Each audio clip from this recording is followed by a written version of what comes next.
Добрый день, дорогие зрители! Меня зовут Юля, и вы на канале «Каревая жизнь на Кипре».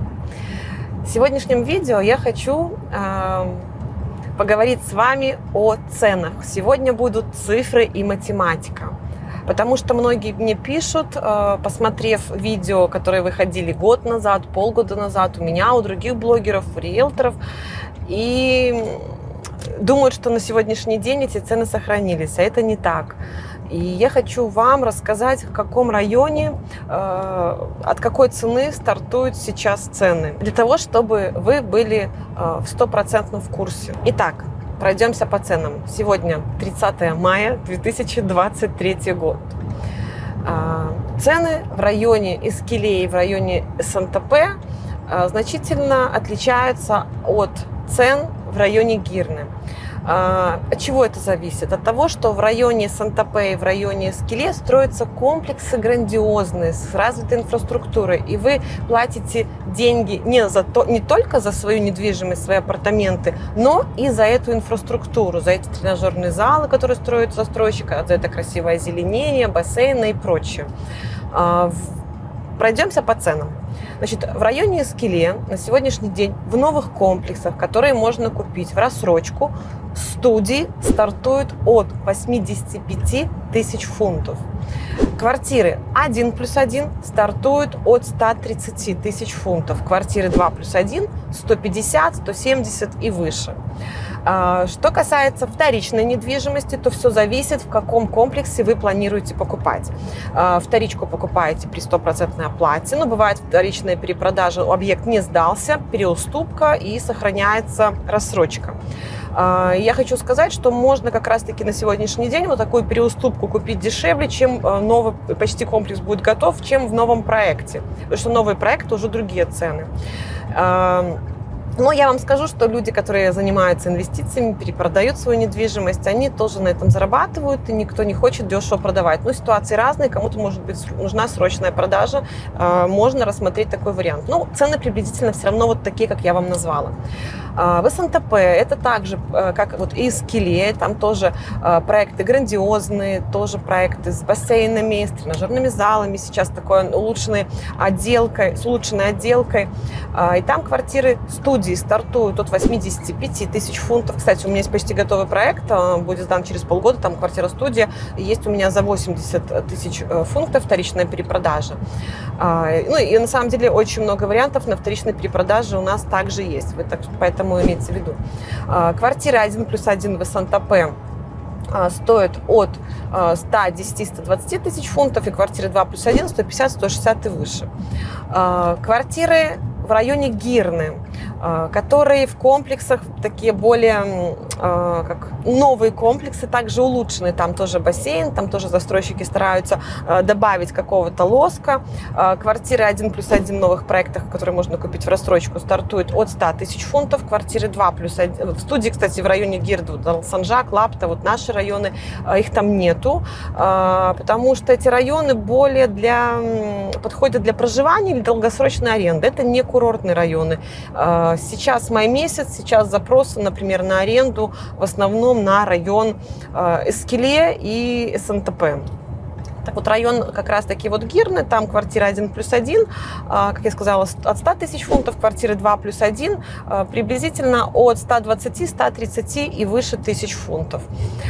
Есть варианты также готовые, которые можно купить с небольшой рассрочкой, либо надо при 100% оплате застройщик продает, и они еще, скажем так, уже готовые, уже, скажем так, по старым ценам. Там квартиры у меня есть 2+1 в хороших комплексах, ну там не во всех комплексах есть бассейн, их на самом деле немного, но цена их вот 100-110 тысяч фунтов, 2+1.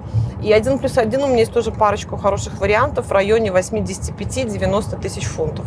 Поэтому кому интересны вот разные такие варианты различные, то вы пишите, обращайтесь, наши менеджеры вам все покажут и помогут с выбором. Я просто это видео выставила вот прям с ценами, я хочу, чтобы вы их услышали, потому что мне пишут люди и говорят: вот, посмотрели видео годовалой давности и говорит, вот мы хотим купить в рассрочку 2+1 в районе Алсанжака за 60 тысяч фунтов.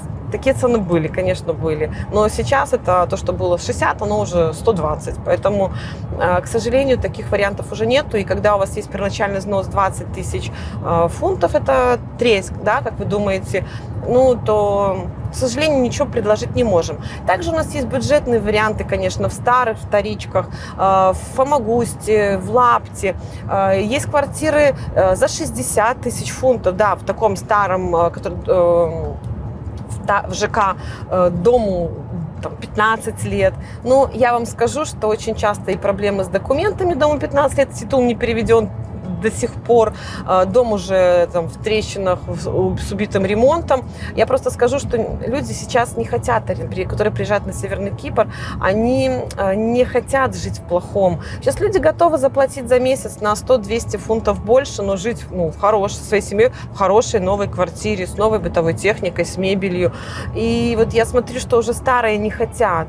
И люди, которые сюда приезжают, очень часто люди более молодые, возраст 40 от 35 до 50. Это люди вообще, которые не хотят жить в старье. Они привыкли к хорошим машинам, более дорогим, более новым. Они привыкли и к жилью в такому хорошему. Поэтому, если вы купите дешевую недвижимость, вы будете ее очень дешево сдавать, либо каким-то студентам сдавать, вы знаете, и потом вам будет сложно. Чем дешевле недвижимость вы купите, тем вам будет сложнее ее продать, когда она старая, я вам скажу. Поэтому мы не любим за это браться.